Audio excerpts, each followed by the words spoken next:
We shall move to questions without notice. Are there any questions? And I give the call to the Honourable the Leader of the Opposition. Thank you very much, Mr Speaker. My question is to the Prime Minister. Core inflation in Australia is higher than every major advanced economy. It is higher than the US, the UK, Canada, the Euro area, Japan, Sweden, Switzerland, Norway and New Zealand, Prime Minister. With falling disposable income and sticky high inflation hurting households, why is the Albanese Labor government fighting the Reserve Bank while Australian families go backwards? Give the call to the Prime Minister. The member for Page is warned no one is to interject before an answer begins.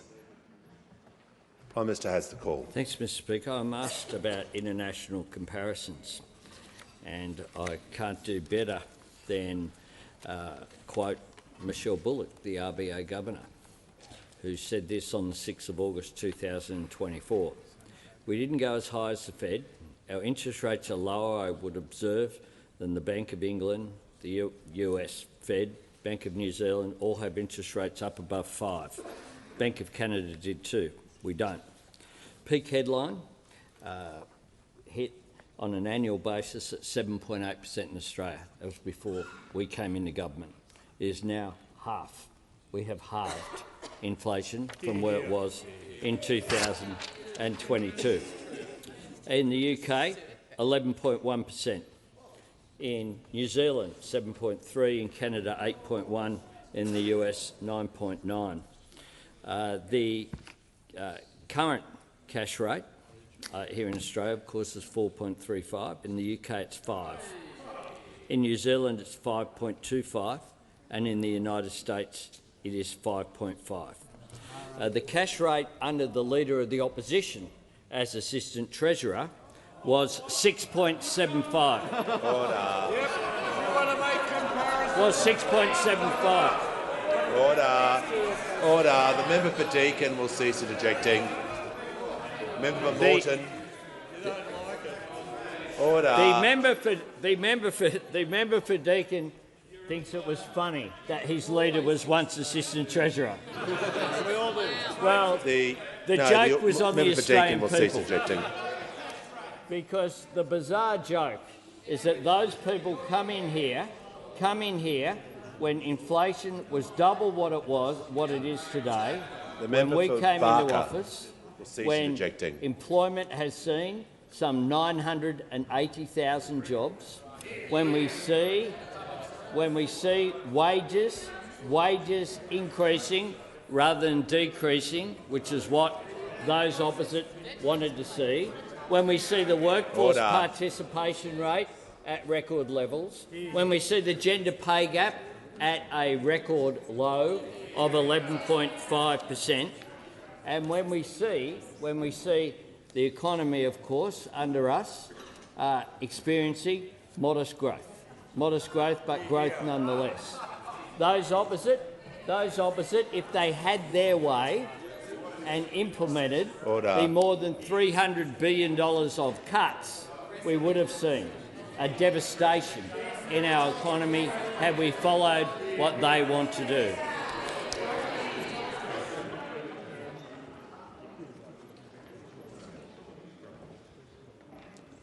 Give the call to the member for Werriwa. Thank you, Mr Speaker. My question is to the Minister for Communications. How will the Albanese Labor government's proposal to limit young people's access to social media help and support Australian families? Call to the Minister for Communications.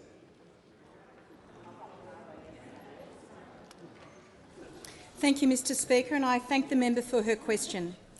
Mr Speaker, parents shouldn't have to go it alone when navigating the complex world of social media for their children.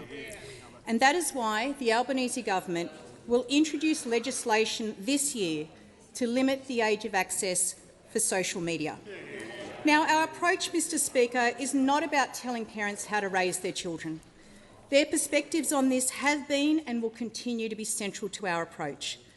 But parents have told me, and I'm sure they've told a lot of us, that they are overwhelmed trying to manage their children's social media access, and they want cultural and legal change. Mr Speaker, the Albanese government will drive that change. Parents know that social media has many benefits, including a way to connect and communicate with friends and family, and even as an important tool for neurodivergent children. However, it can be addictive, it can be an avenue for cyberbullying and algorithms that surface harmful or adult content that children shouldn't see. That is why we are considering the perspectives of young people in our decision to limit access to social media. Young people expect governments and the platforms to protect them from the harms that they experience. The Butterfly Foundation notes that over the past 12 years, there has been a staggering 200% increase in 10 to 14-year-olds with diagnosed eating disorders in Australia. And this has occurred at the same time that we have seen the growth and prevalence of social media use by young people and the influences they are exposed to on these platforms. And we know that social media has become a megaphone for the Andrew Tates of the world, who are cultivating narratives of misogyny and gender-based violence. Limiting young people's access to social media is an important step in a comprehensive approach to online safety that is central to the Albanese government's agenda. Mr Speaker, rarely is any government decision met with universal agreement, but so many parents are telling us that they need help and our government will support them. We cannot eliminate every harm facing young people online, but we can take steps to make their world safer than they are now.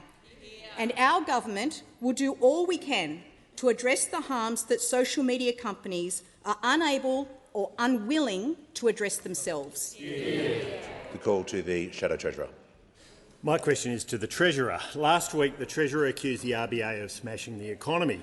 BlackRock's head of Australia Fixed Income, Craig Vardy, has said it was because the Treasurer, quote, needs a diversion from the key part the government is playing by not reining in spending to help bring inflation down. With falling disposable income and sticky high inflation hurting households, why is this government fighting the Reserve Bank while Australian families go backwards? Give the call. The Minister for Industry is warned. Rules apply to both sides of the chamber. Treasurer has the call. Thanks, Mr Speaker. If the Shadow Treasurer doesn't think that the combination of global economic uncertainty, persistent inflation and higher interest rates is slowing the economy, it's no wonder that nobody takes him seriously, Mr Speaker. Those are facts borne out in the national accounts. They're self-evident. By any objective observer of our economy knows that higher interest rates are slowing our economy. I don't think that's an especially controversial point. It's a point I've been making since at least June of this year, Mr Speaker. Now, I'm asked whether I take responsibility for our part in the fight against inflation, and I do. And as the Prime Minister said a moment ago, in the year of our election, inflation was 7.8%, and now it's got a 3 in front of it. Inflation has halved on our watch. And in that regard, Mr Speaker, I do take responsibility for the fact that we've turned 2 huge Liberal deficits into 2 big Labor surpluses. And I do take responsibility for the way we've designed our cost of living help to take the edge off some of these price pressures in our economy. I take responsibility for banking almost all of the upward revision to revenue. I take responsibility working with my great colleague in the other place, Minister Gallagher, to find almost $80 billion in savings, Mr Speaker. I take responsibility for the fact that Governor Bullock has said that our 2 surpluses are helping in the fight against inflation. I've made it very clear that we have a role to play in the fight against inflation, and that's one of the reasons why we are making welcome and encouraging progress. And because we're getting inflation down and because we're getting wages up, real wages are growing again in our economy after they were falling substantially when we came to office, Mr Speaker. And so I would really welcome the Shadow Treasurer asking us again and again and again about our cost of living help, about what we're doing to get wages moving again, about how we've turned his deficits into our surpluses, Mr Speaker. Now, the worst thing that we could be doing in these circumstances, where people are doing it tough and growth in our economy is soft and subdued, the worst thing we would do is pull out $315 billion in spending, Mr Speaker, which is what those opposite are proposing to do. They're proposing to cut $315 billion in spending. That includes the pay rise for aged care workers, it includes the indexation of the age pension, new medicines on the PBS, cheaper childcare, veterans compensation, natural disaster relief, strengthening Medicare, urgent care clinics, housing, defence spending, energy bill relief, rent assistance, women's safety, parenting payment, the border force, cheaper medicine, biosecurity, paid parental leave, fee-free TAFE, the PAC payment and connectivity in regional and rural Australia, Mr Speaker. That's what's in their $315 billion in secret cuts. Is it any wonder they won't come clean about them? Order. There's far too much noise in the chamber. We're not having a repeat of yesterday. I'm asking all members to show restraint today, to improve the tone of the chamber, to cease interjections. The member for Groom was interjecting continuously through that answer. He'll leave the chamber under 94A.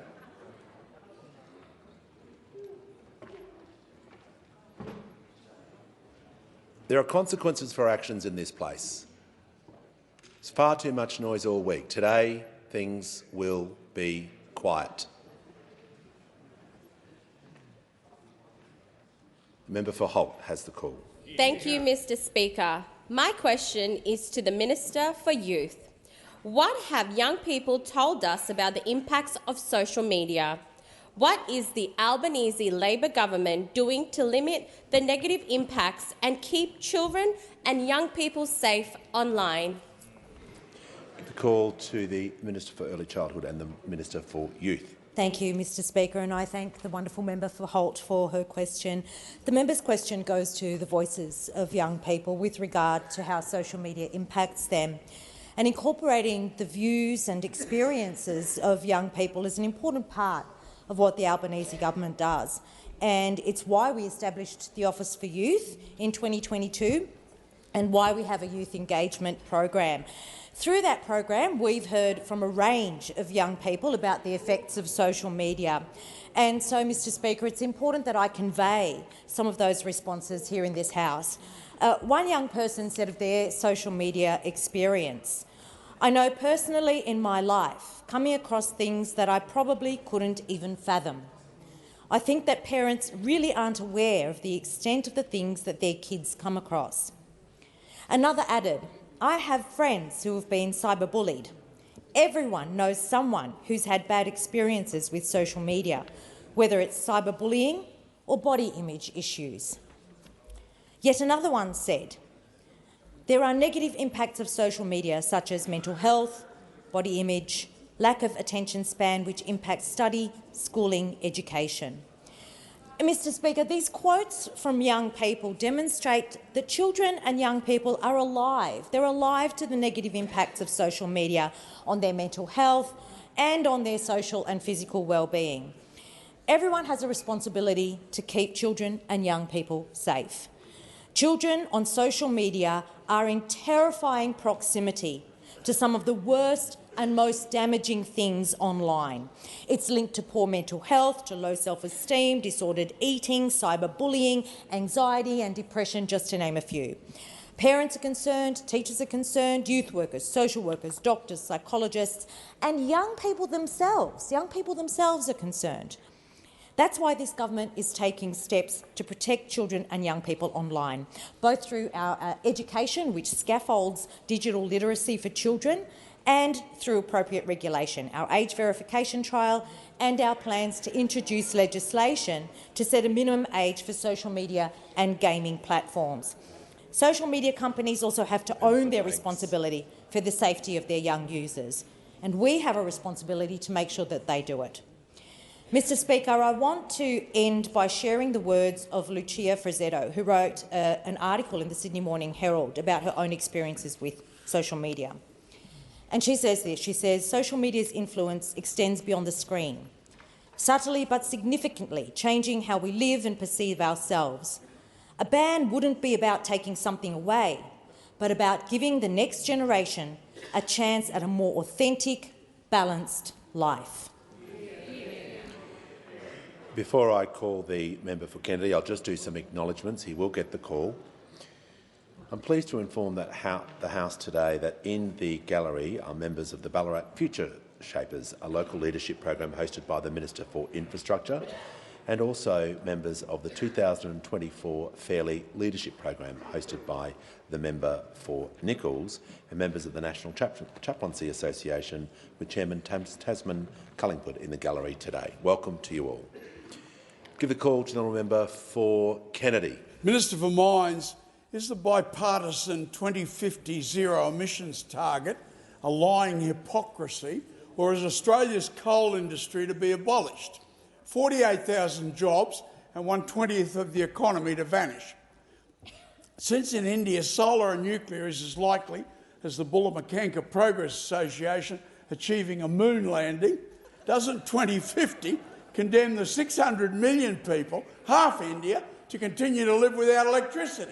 Surely heli-power stations, ethanol Brazil model and brilliant Minister Plibersek's kelp diesel algae ponds avoid the reality of Clausewitz's chilling aphorism, when goods don't cross borders, then guns will.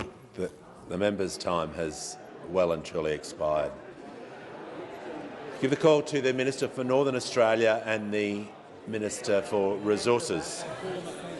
Thank you very much, Mr Speaker, and I thank the member for Kennedy for his question. Now, I wouldn't want to limit, of course, the ambitions of the Bullamakanka Progress Association, but I do note India's really important commitment to lowering emissions, and that is a country that, of course, is the world's most populous nation, and they do have important ambitions.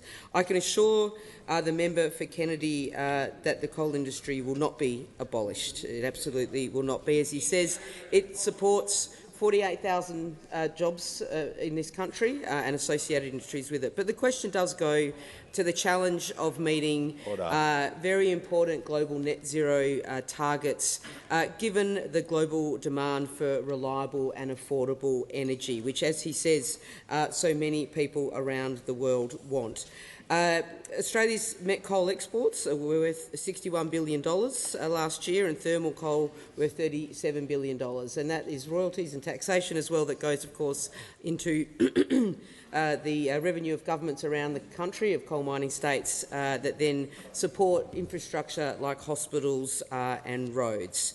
But what we do know is that demand for coal is changing around the world as the global economy seeks to decarbonise and to reach net zero emissions. But as the International Energy Agency World Energy Outlook for 2023 has said, it does confirm the role of Australian coal in the global energy mix. I have been really fortunate before I was Minister for Resources, but then since being Minister as well, to be able to visit coal mines in New South Wales, I might add, not quite Queensland, the Bloomfield Open Cut mine in Maitland with my friend, the member for Patterson, the daughter of a coal miner, a family company that has an 80-plus-year relationship with customers in Japan, and that will continue for some time to come. And also experiencing the quite remarkable underground longwall mining at the Ashton mine with my friend, the member for Hunter, who's an actual coal miner, has been an actual coal miner, as opposed to the cosplays that we see in some other places. But I do. So that is very hard work, and those people that work in those mines deserve every cent they get for the hard work they do. That is why this government is really proud to have same job, same pay, so that those that work alongside one another with the same experience doing the same jobs do get treated equally for the hard work that they do, keeping our economy going well into the future. Call to the member for Robertson. Thank you, Mr Speaker. And my question is to the Prime Minister. How is the Albanese Labor government working to protect children from online harm? Call to the Prime Minister.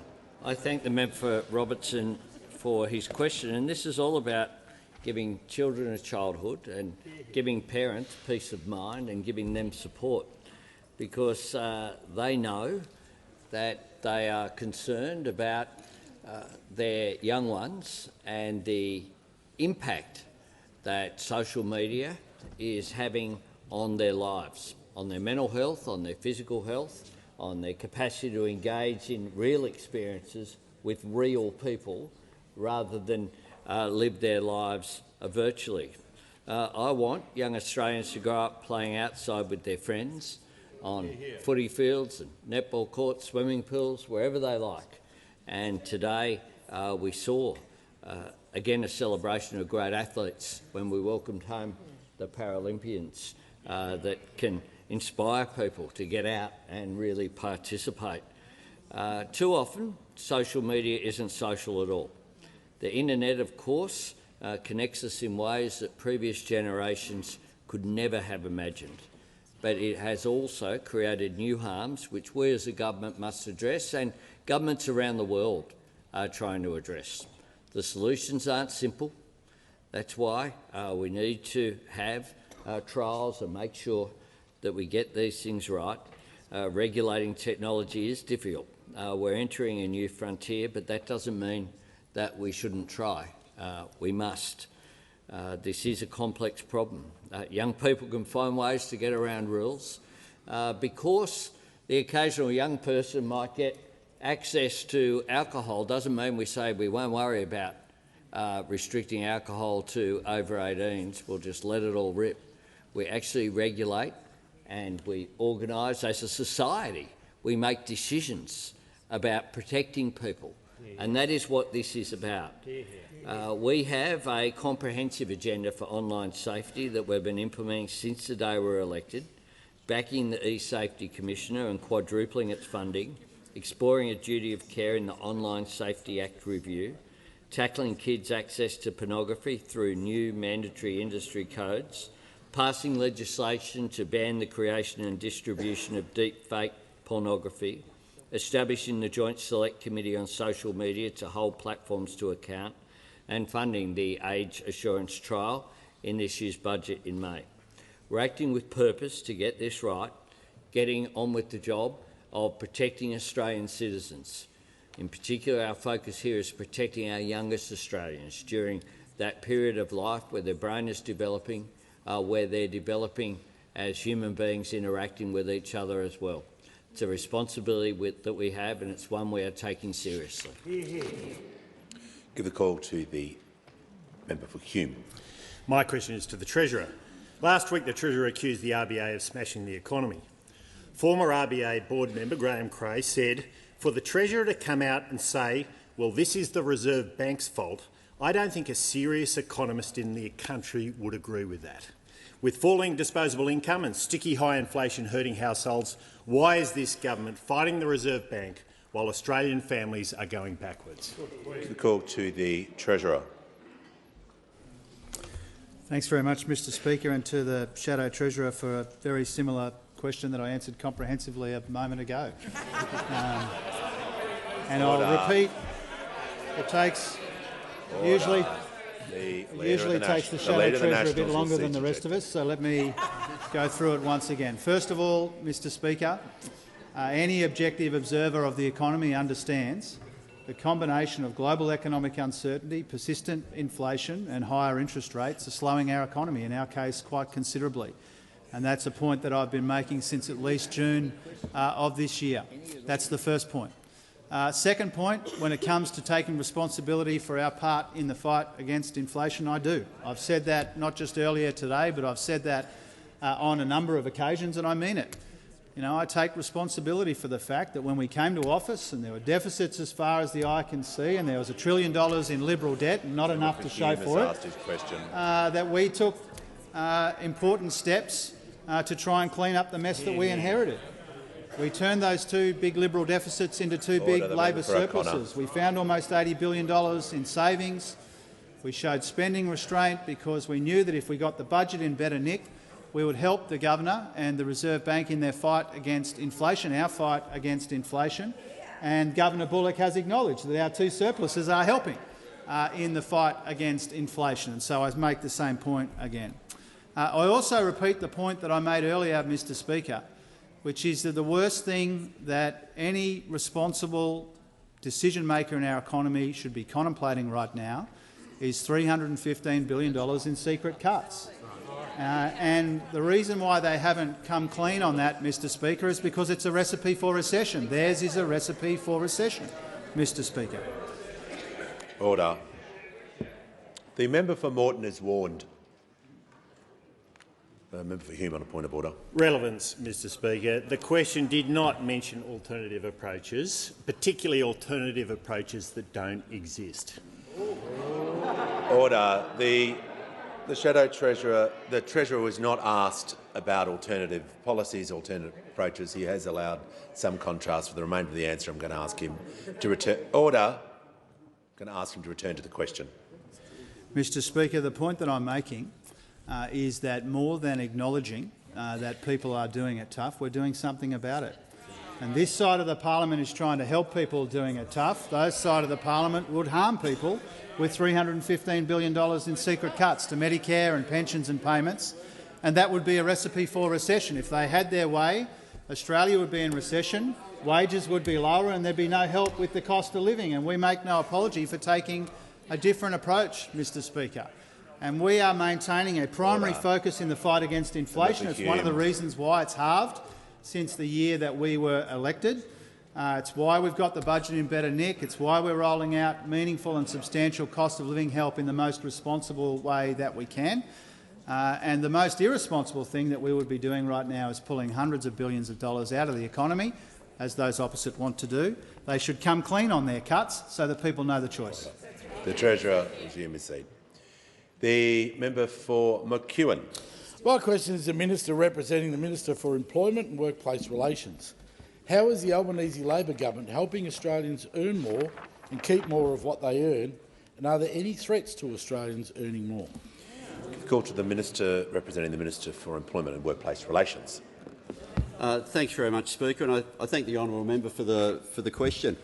And today's the day that the opposition finally gave up that, yes, they do want to cut people's pay.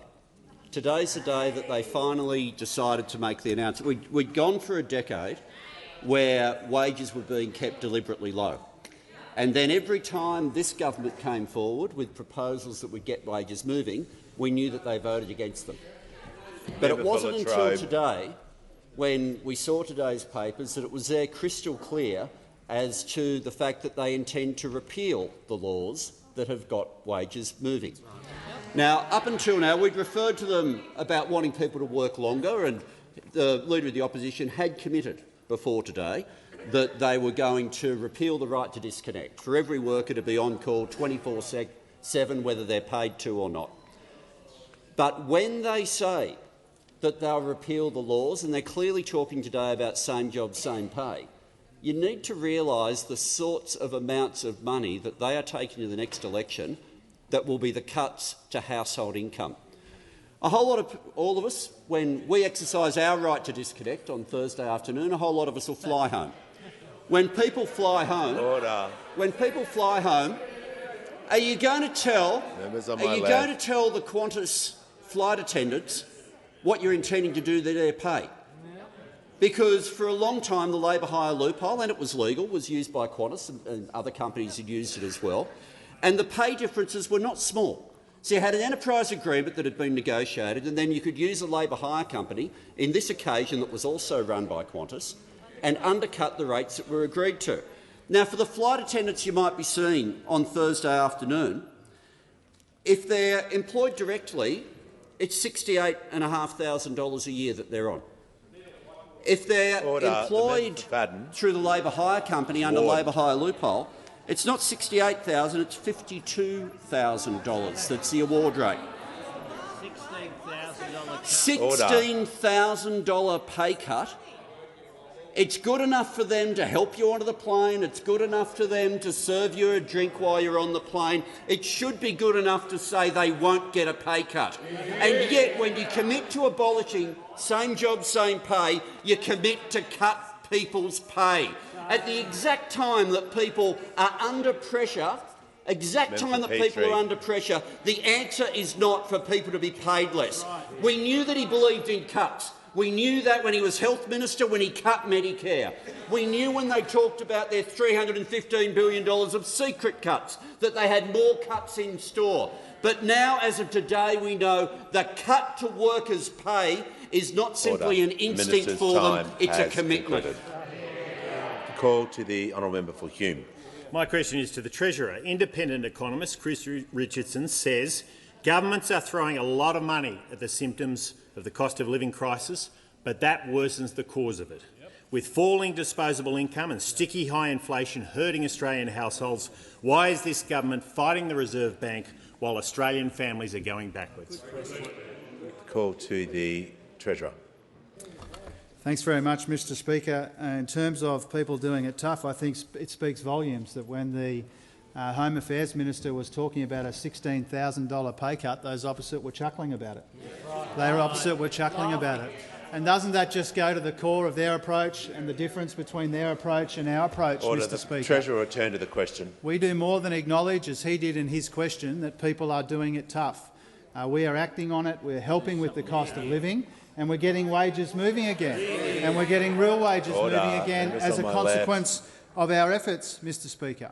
Now, if the commentary that the Shadow Treasurer read out is true now, imagine how much worse it would be if we were still running the huge deficits that we inherited from those opposite.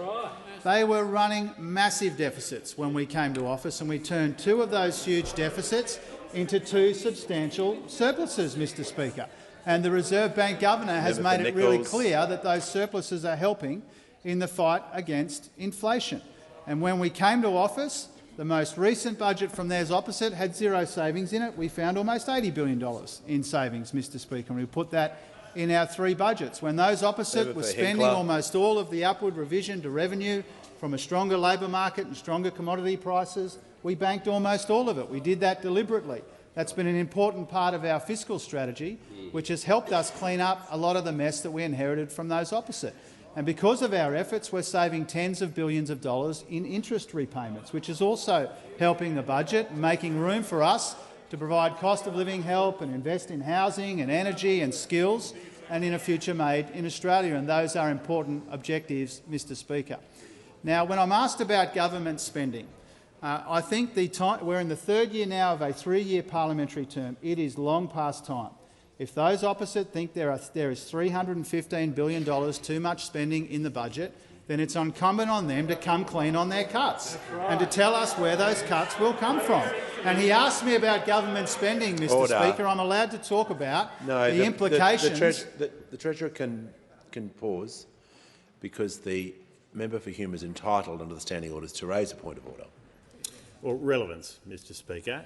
The question did not ask about alternative approaches, particularly alternative approaches that exist in the Treasurer's imagination. The Treasurer was asked about government spending, so he's going to have to refrain from, if he wants to do a compare and contrast, he'll need to make it relevant to government spending. Here's the call. Thank you, Mr Speaker. I think the point I'm making is that those opposite wouldn't know the first thing about responsible economic management. And they said that they would deliver a surplus in their first year and every year after that, and they went none for 9. We've been here for 2 years and we've delivered 2 surpluses, Mr Speaker, 2 for 2. None for 9, 2 for 2, Mr Speaker. That's what I'm attempting to educate the Shadow Treasurer and remind the Shadow Treasurer about. And as I said multiple times already, the Governor of the Reserve Bank has said that our surpluses are helping in the fight against inflation. Those surpluses wouldn't be possible without our responsible economic management and cleaning up the mess that those opposite left behind. The call to the member for Higgins. Thank you, Mr Speaker. My question is to the Treasurer. How is the Albanese Labor government's responsible budget management right for the risks Australia faces and the pressures people are under?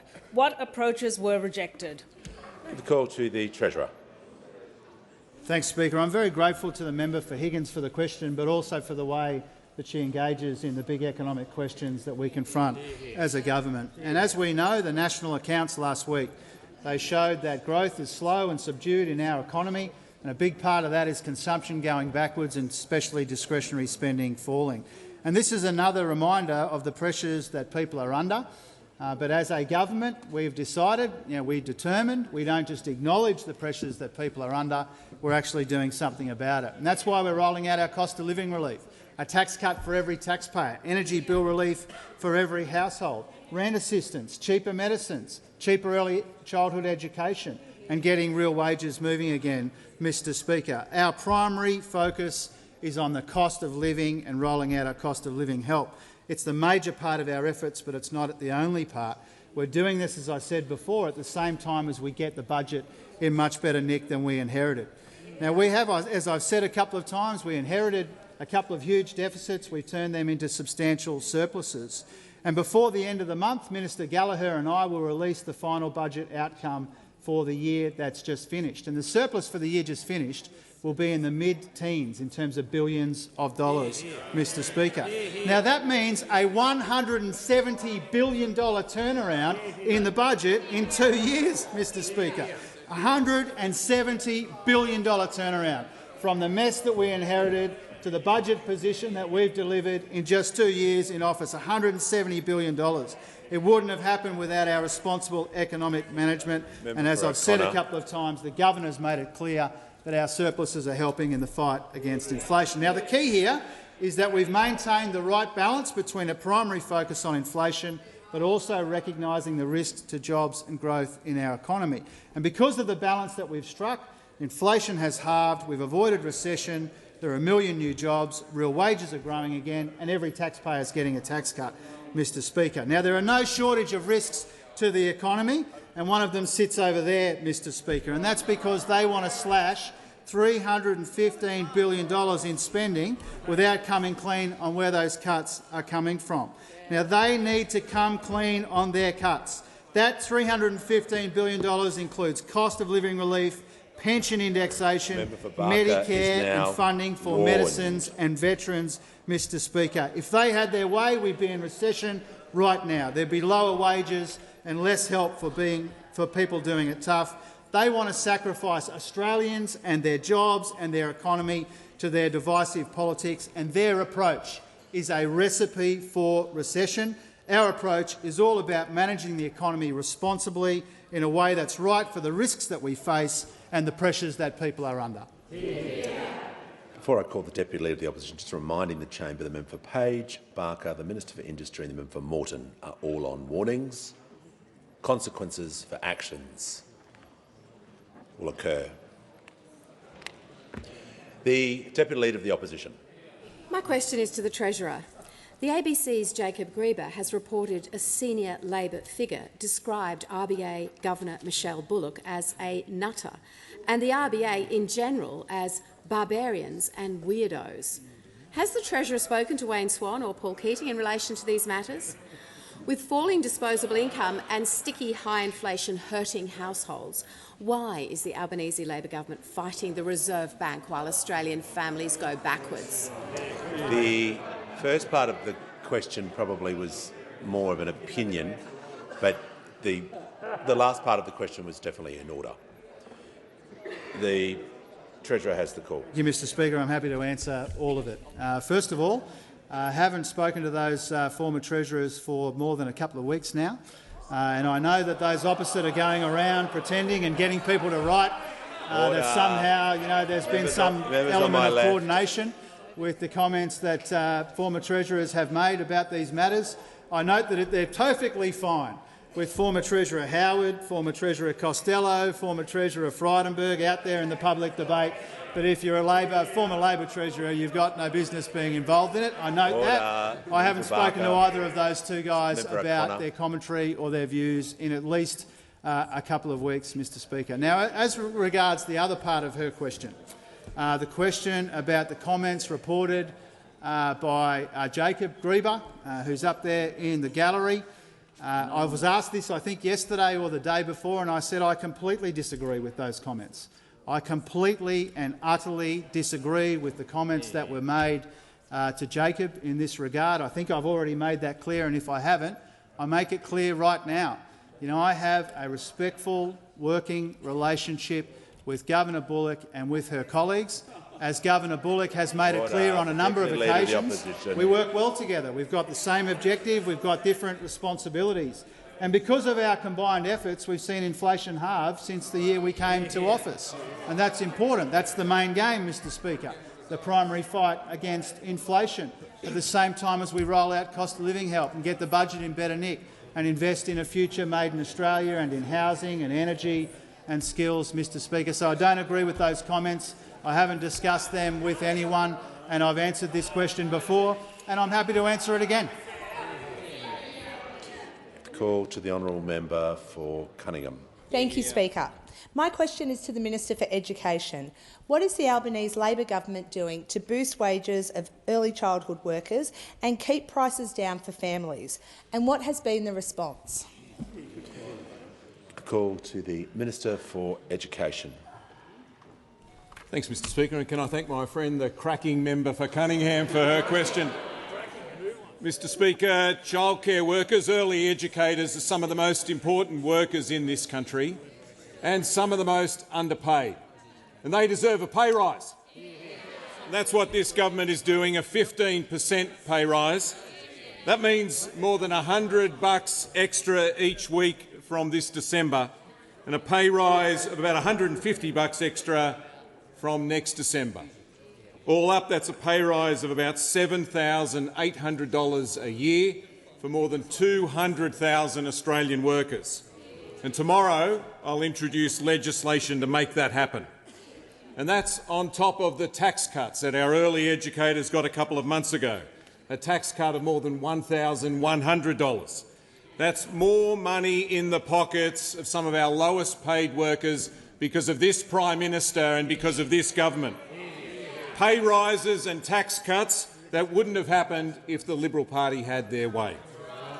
We're not only delivering pay rises and tax cuts, we're also putting in place a cap on childcare fees at 4.4% to keep prices down for parents.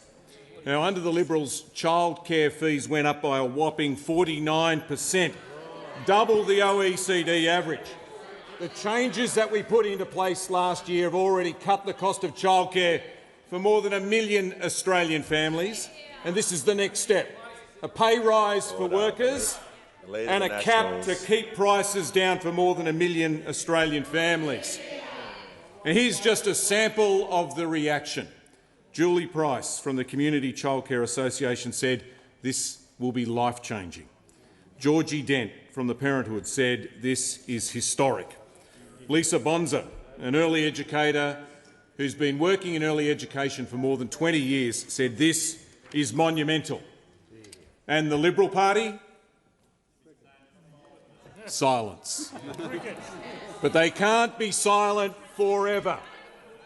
The last time we introduced legislation to increase the wages of early educators, they didn't just oppose it, they didn't just vote against it, they said in this place that they condemn it. Condemn it.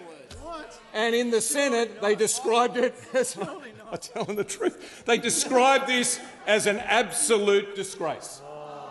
Now, we know the Liberal Party was born in the 1940s. The problem is they're still there and that their policies are still there. Every time we try to lift the wages or cut the taxes of people on low incomes, they stand against it. And it's time the Liberal Party made their way to the 21st century and support people who do some of the most important work in this country and back this bill when I introduce. The call to the honourable member for Warringah. Thank you. To the Prime Minister, in your previous answer you talked of giving parents peace of mind and protecting children, yet you are being selective with which harm you address. Young Australians are being targeted and groomed to highly addictive, harmful gambling through constant advertising.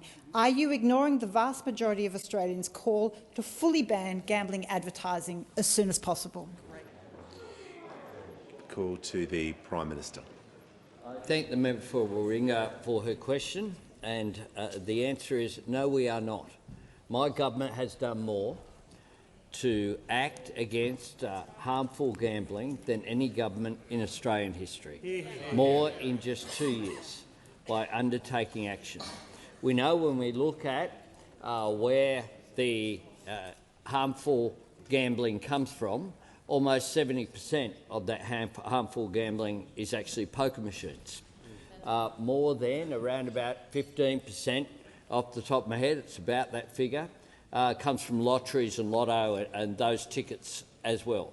I'm yet to see anyone stand up in this place and advocate banning completely all advertising of lottery and lotto tickets.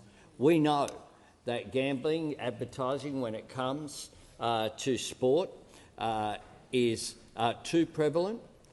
We know that it can be really annoying, apart from anything else, when you're watching sport. and we know that we want to take an approach which is responsible but makes a difference as well. That is why we've undertaken serious consultation with everyone from Tim Costello, the anti-gambling lobby, who don't want advertising stopped, many of them, they want gambling stopped, full stop. And that is the truth of their position. And that's a legitimate position for them to take. But it's not one that I have in terms of stopping all racing, for example, stopping all gambling right across the board, because I think that that would have an impact and an intrusion into people's personal liberties, which is not appropriate in my view. I respect that some people have a different view. I do not. I do not believe that the state has an absolute right to determine the behaviour of individuals across the board. What I do, though, is believe that we have a responsibility to restrict the damage that harmful advertising can have. I think that we need to act, and part of what we're looking at, you go to age, is the impact of when ads are available is a major factor here. I don't think there should be any advertising aimed at children. I don't think there should be any advertising during G-rated programs and during children's programs. I think that we need to make sure that adults can be adults, but children can be children. And the connection as well between sport and gambling needs to be broken, because sport should be enjoyed for what it is, sport. And that is an important focus of why we are undertaking these reforms. Give the call to the honourable member for Tangney. Thank you, Speaker. My question is to the Minister for Social Services. How is the Albanese Labor government providing equity for women in their retirement through paying superannuation on paid parental leave? And what threats are there to this support for parents? Call to the Minister for Social Services. Well, thank you, Speaker, and I'd like to thank the member for Tangney for his question. Of course, over the last 2 years, the Albanese Labor government has boosted and modernised our paid parental leave after a decade of neglect and attacks from those opposite. We've made our paid parental leave more flexible to meet the needs of modern families, improved means testing and, of course, extended it to 26 weeks. Additional weeks have already been rolling out, supporting families right now. Now, our government's next step is to legislate paying superannuation on paid parental leave to ensure that those taking paid parental leave get the support they need at the time of birth of a baby, but also don't lose out in retirement. Now, we know that women on average retire with 25% less superannuation than men of the same age. And that's why, of course, we've introduced legislation to pay superannuation on paid parental leave to help close that gap. Now, Speaker, I was asked what could threaten the support for women in retirement. Now, I thought when we announced our plan for superannuation on paid parental leave, that was a key recommendation from the Women's Economic Equality Task Force that we would receive bipartisan support. Indeed, I was very heartened when the member for Farrer in March, in response to our proposal, said she believed in closing the superannuation gap. And I, of course, then thought there would be bipartisan support. However, we have now seen, just as the Leader of the Opposition has opposed every single cost of living measure that we have, they've now decided to oppose our plan to pay superannuation on paid parental leave. Order. Now, of course, this latest thought bubble from the member for Deakin to encourage parents to cash out that payment and not put it towards their retirement savings is just another idea straight from the IPA. Of course, this is the opposition's latest attack on superannuation, a system that ensures that people can retire in dignity. It's also, of course, those opposites' latest attack on paid parental leave. I don't need to remind the House that those opposite, when they were in government, called women that took paid parental leave from both the government and their employer double dippers. They demonised them on Mother's Day. What an insult to Australian women. It is only Labor that can be trusted with our superannuation system, and it is only Labor that can be trusted with paid parental leave. Give a call to the honourable member for Nichols. My question is to the Treasurer. Over the last 2 years, Australian households have experienced the largest fall in disposable incomes in the OECD. That's more than the UK, the US, Germany, France, Italy and Canada. With falling disposable income and sticky high inflation hurting households, why is the Albanese Labor government fighting the Reserve Bank while Australian families are going backwards? Give the call to the Treasurer. Well, thanks, Mr Speaker. I say respectfully to the honourable member, if we agree that Australians are doing it tough, and I think that we do, it's a bit bizarre that those opposite want people to earn less and they want to get less help with the cost of living. And they didn't want everyone to get a tax cut. They didn't want every household to get energy bill relief. And they presided over a decade of deliberate wage stagnation and wage suppression. And so, Mr Speaker, those opposite have got to make up their mind. They've got to decide whether they agree that people are doing it tough. We understand that people are doing it especially tough. And they've got to decide whether they want to be part of the problem or part of the solution. That's right. And part of the problem would be if they swung the axe at Medicare and pensions and all of the things that they're contemplating in their $315 billion in cuts. That would make things worse rather than better. And the Leader of the Opposition has jumped. The member for Spence is warned. Any member can take a point of order. And the member for Hume is doing so. He has the call. Relevance, Mr Speaker. There was no mention of alternative policies in the question, and the Treasurer's imagination is running wild as always. The member for Hume was given the courtesy for a point of order. He does not need to add extra commentary to every point of order. The Treasurer is entitled to some compare and contrast, but I'll just draw him back to the question to make sure he is being relevant. Speaker. The point that I'm making is I believe that everyone in this parliament understands, as indeed I believe every Australian understands, that people are doing it tough right now. And the choice that we have as the people's representatives here in the House is whether we want to work hard to try and help people who are doing it tough, or whether we want to further harm people doing it tough.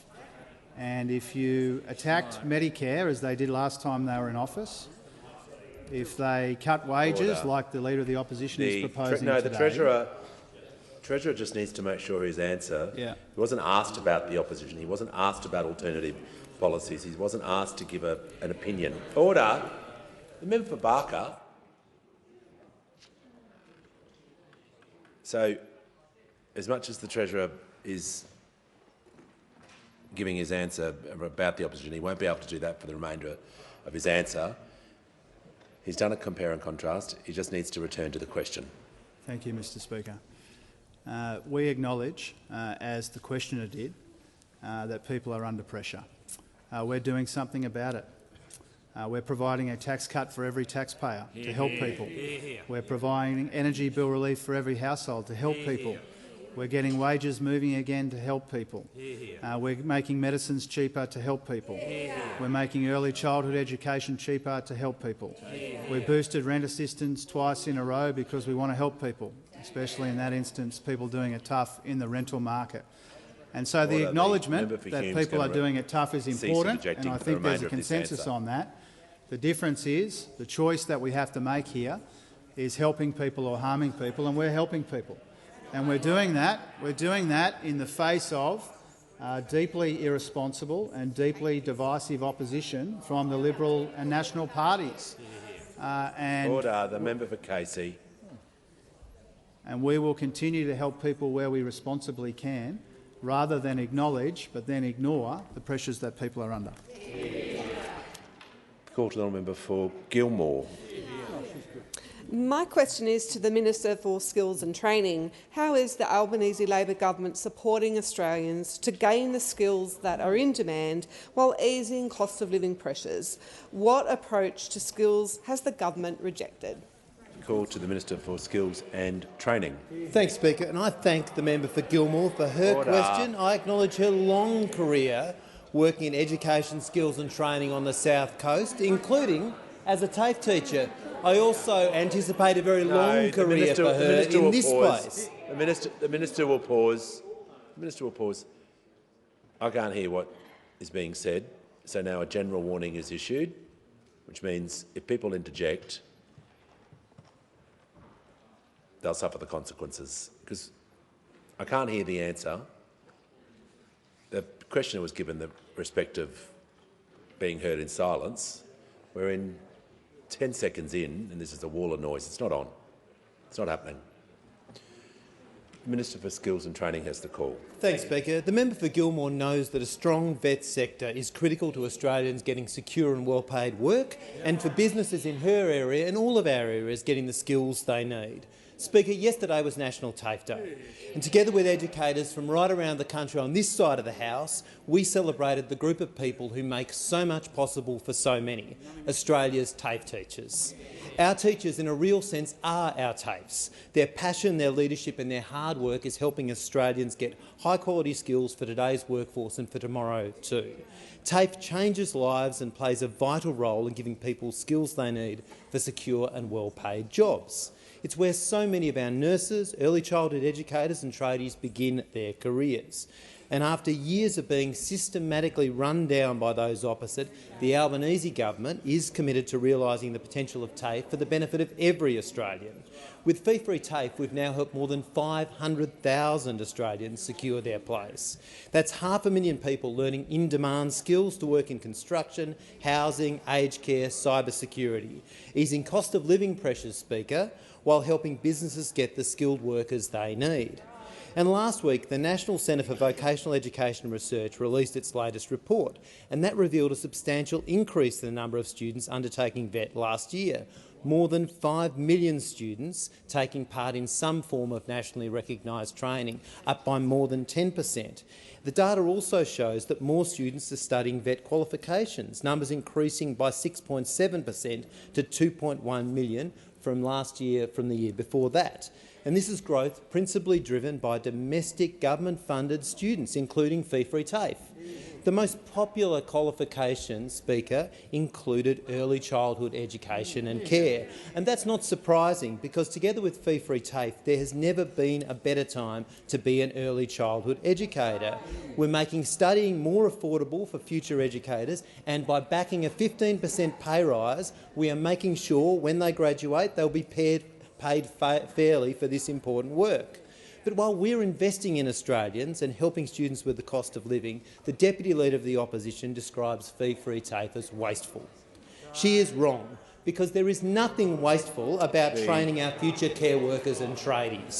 The Minister will pause. The Deputy Leader of the Opposition on a point of order. Yes, Mr Speaker, I appreciate that this minister hasn't been on his feet for quite some time, but the question to him from his own side did not invite a compare and contrast, nor did it invite him to consider the policies of the opposition.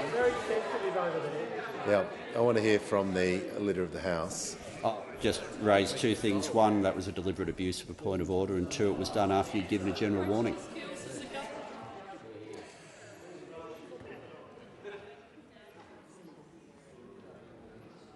The Deputy Leader of the Opposition didn't hear the question, because in the question it said what approaches were rejected.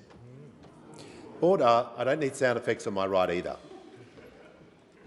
So,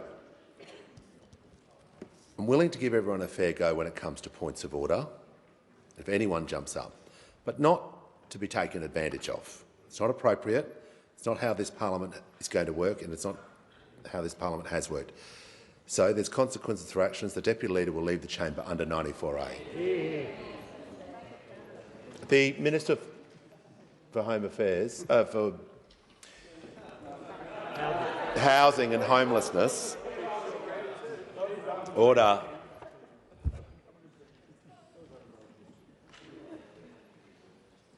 The Minister in continuation. Speaker, as Minister, I've been meeting students right around Australia who Fee Free TAFE have given the opportunity to become nurses, early educators, bricklayers, locksmiths, fitters and turners. They've had the opportunity, thanks to Fee Free TAFE, to learn the skills they need. And when they begin their careers, they will be earning more and keeping more of what they earn, thanks to the Albanese Labor government.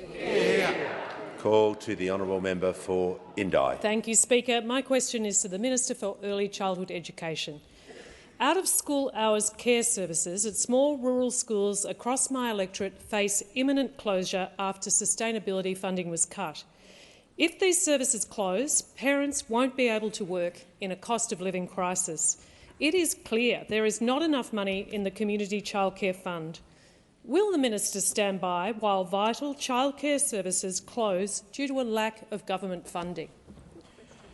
Call to the Minister for Early Childhood Education and the Minister for Youth.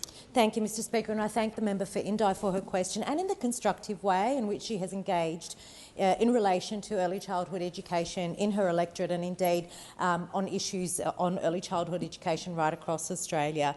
Now, the Community Childcare Fund that the member alluded to supports early childhood education and care services to open and to stay open. And just by way of background, it's a more than $600 million program, currently supporting around 700 services across Australia, and 85% of those services are in regional and remote areas. The recently announced CCCF, or Community Childcare Fund Round 4, more than 380 services received Office of Sustainability support to help them remain open, and 90 services received offers of capital support. That's to help them undertake important modification or expansion of their work. And that includes 5 services in the member's electorate that received sustainability funding and 2 services that received capital funding. The CCCF Round 4 grant opportunity was a competitive grant. It's a competitive grant process run by the department and decisions are made at arm's length from the minister. I make no apologies for that. In the interests of transparency, in the interests of accountability and in the interests of integrity, it is important that these competitive grants are run in a way in which selection is based on merit. The guidelines for the grant opportunity were published on Grant Connect.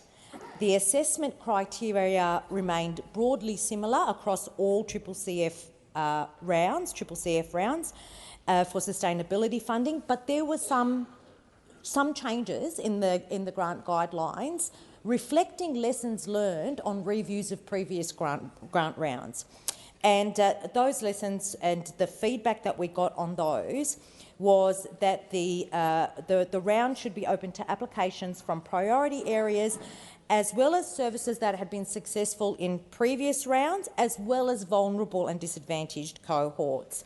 Now, I appreciate that it can be disappointing for services when they don't get, when they're not successful in competitive grants. I can really appreciate that, and I can appreciate the difficulty for families and communities, and I can appreciate the way in which we can continue to discuss this, particularly for your electorate as well, for the member for Indi. I'd encourage the member to relay to those services that there is a CCCF Special Circumstances round that they may be eligible to apply for, and encourage them to see whether or not that is a viable option. Before I call the member for Bendigo, I'd like to acknowledge in the gallery a guest, the Minister for the National Disability Insurance Scheme, Mr David Sheridan of Travancore. I'd like to give the call to the member for Bendigo. Thank you, Speaker. My question is to the Minister for Resources and Northern Australia. How is the Albanese Labor government supporting Australian resource sector and delivering a future made in Australia? What approaches to the resources sector have been ruled out? Call to the Minister for Resources and the Minister for Northern Australia. Very much, Mr Speaker, and I want to thank the member for Bendigo for her question. Last night I was delighted to attend the Women in Resources National Awards alongside the member for Bendigo and other parliamentary colleagues. And the member for Bendigo, in fact, is from a very proud mining region, and she had 2 finalists in these awards, which was a fantastic night celebrating exceptional women in mining, an industry that traditionally does have a low participation rate. But these awards went to women in mining trades, as well as technology and the science behind a really very successful resources sector. Mr Speaker, the Albanese Labor government's last budget featured the most significant investment in the resources sector for a generation. The centrepiece of this government delivering a future made in Australia is the $17 billion production tax incentive for critical minerals and rare earth elements, which will drive processing onshore and create secure jobs right around this country. Also delivering a future made in Australia is a $3.4 billion Resourcing Australia's Prosperity program, which will allow Geoscience Australia to help find those resources and the likely locations of critical mineral deposits for many years to come. We've committed millions of dollars to supporting common user processing facilities and boosting our trade partnerships for critical minerals. All of these budget measures, combined with our international partnerships, demonstrate just how this government will support the Australian resources sector, because we understand that the resources sector is the engine room of our economy. We have invested over $400 million to speed up environmental approvals, and our reforms will reduce red tape. We've doubled the number, through Minister Plibersek, the number of on-time approvals since the last government. We are doing much better than the former government in respect of approvals, and in fact we've approved 14 mining-related projects under the EPBC Act alone. In addition, with supporting the resources sector, we've boosted the Critical Minerals Facility to $4 billion and the Northern Australia Infrastructure Facility to $7 billion. The NAIF has supported, in the past 2 years since I've been Minister, 7 resources projects to the tune of $1.4 billion, leveraging $13 billion in private capital in concert with export-import banks from around the world. This is 7,000 jobs across Northern Australia. That's 7,000 jobs that backs the resources sector. And what have those opposite done? Well, of course, all they've always done is said no. They've taken the resources sector for granted for eternity, and they will continue to do so, while this government will make sure those 7,000 jobs happen in the resources sector right across the north, and that's because we will deliver a future made in Australia. Call to the honourable member for Dawson. Thank you, Mr Speaker. My question is to the Treasurer. President of Queensland Association of State Schools Principals, Patrick Murphy, has told the Senate's Cost of Living inquiry that parents are increasingly having to withdraw their kids from school opportunities because they are struggling to make ends meet. Mr Murphy said, quote, "We are seeing 60% of kids not going on camps and excursions. With falling disposable income and sticky high inflation hurting households, why is the Albanese Labor government fighting the Reserve Bank while Australians' families are going backwards?" Give the call to the Treasurer. Thanks, Mr Speaker. We're fighting for Australians doing it tough. That's right. And we're fighting for people who deserve a tax cut. We're fighting for people who deserve a bit of help with their electricity bills. We're fighting for better wages and getting real wages growing again. We're fighting for cheaper medicines. We're fighting for cheaper early childhood education. We're fighting for more rent assistance. We're fighting to ensure that the people who need and deserve this parliament's help are getting it. Because the issues that Patrick has raised, and I take them seriously, I take him seriously. And any decent local member worth their salt understands that people are under pressure right now, and that's why we're doing what we can to help people. And that's why it beggars belief that those opposite oppose our cost of living measures. They called for an election over a tax cut for every taxpayer. They don't support cheaper energy, they don't support cheaper early childhood education, they don't support rent assistance, they don't support cheaper medicines, and they don't support getting wages moving again. Well, we do, because more than acknowledge the pressures that people are under, we're doing something about it. Yeah. Call to the honourable member for Hunter. Thank you, Mr Speaker. My question is to the Minister for Sport. What impact have Australia's brilliant Paralympians had on our country, and what help is the government providing athletes for the Games in Los Angeles 2028 and Brisbane in 2032? Give the call to the Minister for Aged Care and the Minister for Sport. I thank the member for Hunter for his question. He is a proud five-time Olympian, a very talented sportsperson and dead-set legend, if I may express a personal opinion. This morning we welcomed our brilliant Paralympians home following 2 weeks of transformative performances. All 160 athletes in Paris excelled, from the youngest 15-year-old Holly Warne to the eldest 69-year-old table tennis whiz Jimmy Huo. The highlights were spellbinding. Alexa Leary dancing her way to 2 golds in the pool, Lauren Parker becoming the first Australian to win golds in multiple sports in 48 years. Our Paralympians won 18 gold and 63 medals total. The Paris Games may have deprived us of our sleep, but has provided us with record-breaking moments of triumph over adversity, cementing sport as Australia's connective tissue. Paris 2024 was the spiritual arm squeeze between millions of people across thousands of kilometres, even at 4 a.m. And every coffee was worth it, because as a society we are increasingly isolated, we are increasingly siloed, we are increasingly lonely. But Sport makes us hug strangers, and that's what it did, especially the Paralympics, which provides that rare combination of preventative, mental and physical health benefits, and the chance to both cheer and cry at the same time. But the Albanese government is doing more than cheering, we are committing. What people deserve from inclusion and equity is substance and structural change. To know barriers won't just be reported, but they will be acted upon. And our government has acted and made record-breaking investment into our Paralympians, doubling the funding over the next 2 years to almost $55 million. The Albanese government's commitment will shift the balance of sport funding in this country from 85% able-bodied and 50% people with disability to 75% and 25%. This is part of a record government spend in sport overall of almost $500 million over the next 2 years. We also invested an additional $20 million to help our Olympic and Paralympic athletes qualify for Paris. And we provided Australia's para-athletes with the same financial incentives for winning medals at the Paris Games as our Olympians.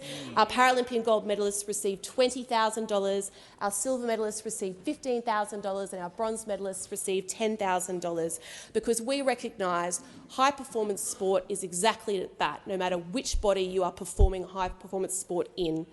From playground to podium, from junior pathways to Paris, from backyards to Brisbane 2032, the Albanese government is backing our Australian athletes.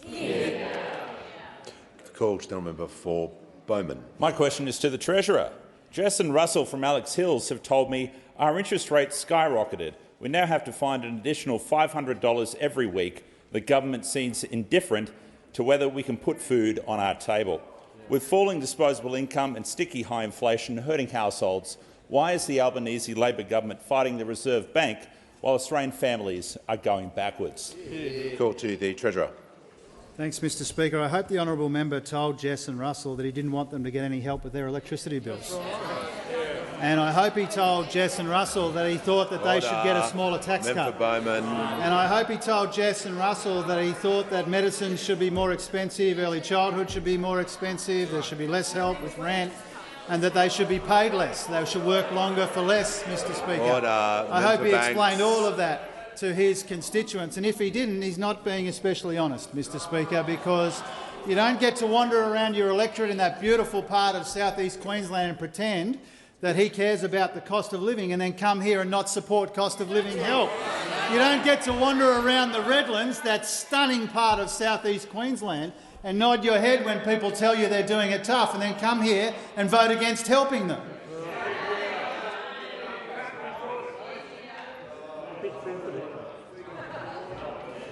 The member for Bowman on a point of order. Just on relevance, Speaker, I agree the Redlands is a wonderful part of south-east Queensland, but I would wonder if the Treasurer might be interested in actually answering my question. Well, the Treasurer was mentioning the people's names in the answer. Just got to make sure. that it is directly relevant to what he was asked about, the constituents, and so far the Treasurer is being directly relevant. If he was talking about other people, may not be so lucky, but he has the call. Thank you, Speaker. He asked me about his constituents, and I'm talking about his constituents. Indeed, constituents right around Australia are under substantial financial pressure, and that's why we're helping them. That's why we're helping them with a tax cut for every taxpayer, energy bill relief, cheaper early child education, rent assistance, getting wages moving again, in all of the ways that we're helping people with the cost of living pressures that they're under right now. We're fighting inflation, and inflation has halved since the year that we were elected, as the Prime Minister said earlier on in question time.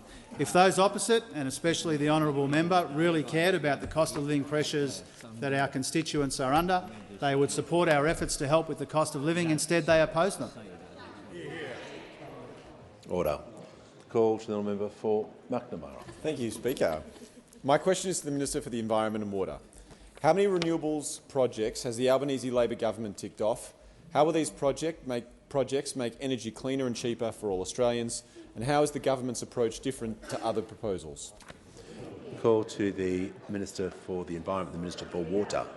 Thank you so much, Mr Speaker, and thanks so much to the member for McNamara for his question. I know that he is a huge supporter of renewable energy, and I'm delighted to inform the House that I've now ticked off the 60th renewable energy project backed by this government.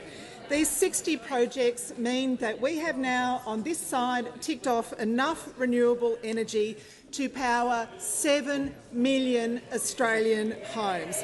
That is the equivalent of powering every home in New South Wales, in Victoria and South Australia. And it means that we're ticking off renewable energy projects at the rate of about one every 2 weeks. On Friday, I ticked off the huge 600-megawatt Birrua solar farm in New South Wales, which will see the construction of around 1 million solar panels, as well as 600 megawatts of battery storage. That's enough for 229,000 New South Wales homes. It's also part of the Central West Arana Renewable Energy Zone, which recently received approval for a transmission line. Also recently, the Sun Cable project, 6 gigawatts of renewable energy, including 4 gigawatts to be used in Darwin. That's the equivalent of powering 3 million homes. That's 6,000. The Leader of the Opposition hasn't heard of batteries. It's so sad. And wind power. Hasn't heard that the wind blows at night. Hasn't worked out that hydroelectricity works at night. The energy transition is real. It's happening. We're also providing $300 worth of energy bill relief. We're putting cheaper power into the grid right now for households, right now for businesses. The alternative from those opposites is the most expensive form of energy, maybe in 20 years' time, with no details about costs. What we had from those opposite was 9 years of delay and denial. We had 22 separate energy policies. They didn't land a single one of them. They were told, when they were in government, that 24 coal-fired power stations were closing. They had no plan to replace that generation capacity. No plan for energy, no plan for workers, no plan to bring power prices down now. They're talking about something that might happen in 20 years' time. They have no plan to help Australian households now. Just ask them. Call the Prime Minister.